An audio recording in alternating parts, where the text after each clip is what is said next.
Hello दोस्तों। कभी कभी दुनिया की सबसे बड़ी सीख सबसे छोटे दिल से मिलती है। आज की कहानी आपको हंसाएगी नहीं, पर चुपचाप आपकी आंखें भिगो देगी। यह कहानी है ईदगाह की, एक बच्चे के त्याग की कहानी। कहानी शुरू होती है। आज हवा में खुशी धुली हुई थी। ईद का दिन था। हर घर से हंसी की आवाज़ आ रही थी। नए कपड़े, मीठी सेवियां और बच्चों की शरारती मुस्कानें। पर उसी गांव के एक कोने में एक छोटा सा कच्चा घर था। घर के बाहर बैठी थी एक बूढ़ी औरत, अमीना, और उसके पास खड़ा था उसका पोता हामिद।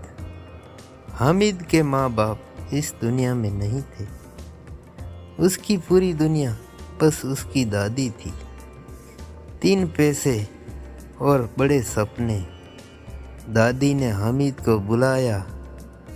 उसकी हथेली पर 3 सिक्के रख दिए। बेटा, यही है मेरे पास। मेले में संभल कर खर्च करना। हामिद ने पैसे देखे और मन में मुस्कुरा दिया। 3 पैसे कम थे, पर उसके सपने बड़े थे। ईदगाह के पास में मेला जैसे आसमान से उतर आया हो। रंग बेरंगी झूले, मिठाइयों की खुशबू, खिलौनों की दुकानें। हामिद के दोस्त खुशी से उछल रहे थे। किसी ने रबड़ी खरीदी, किसी ने खिलौना खरीदा, किसी ने तलवार तो किसी ने सीटी। सब अपने अपने सामान पर इतराने लगे।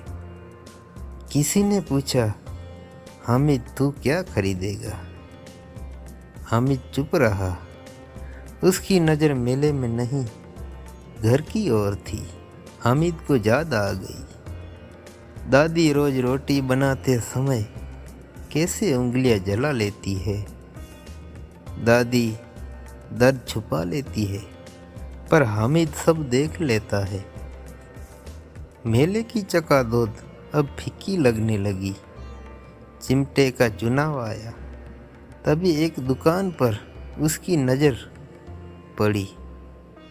एक साधारण से चिमटे पर न रंग, न चमक, न मजा, पर हामिद के लिए वह किसी खिलौने से बड़ा था।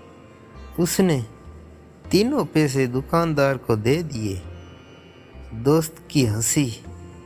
दोस्त हंस पड़े। अरे यह क्या ले आए? इससे कौन खेलता है? हामिद ने शांत स्वर में कहा, अब दादी की उंगलियां नहीं जलेगी। उस पल मेले की सारी आवाज़ें जैसे थम गई।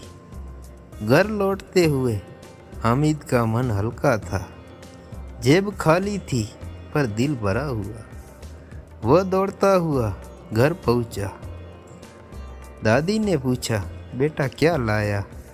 हामिद ने चुपचाप चिमटा उनके हाथ में रख दिया। अमीना कुछ पल चुप रही, फिर उनकी आंखों से आंसू बहने लगे।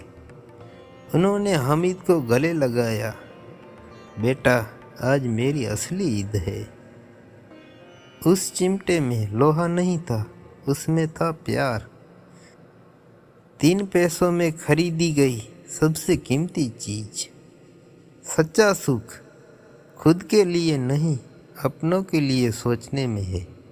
गरीबी जेब में होती है, दिल में नहीं। और कभी कभी बच्चे भी हम बड़ों से कहीं ज़्यादा समझदार होते हैं। धन्यवाद दोस्तों। अगर यह कहानी आपको पसंद आए तो शेयर करें, लाइक करें और सब्सक्राइब करें। धन्यवाद दोस्तों।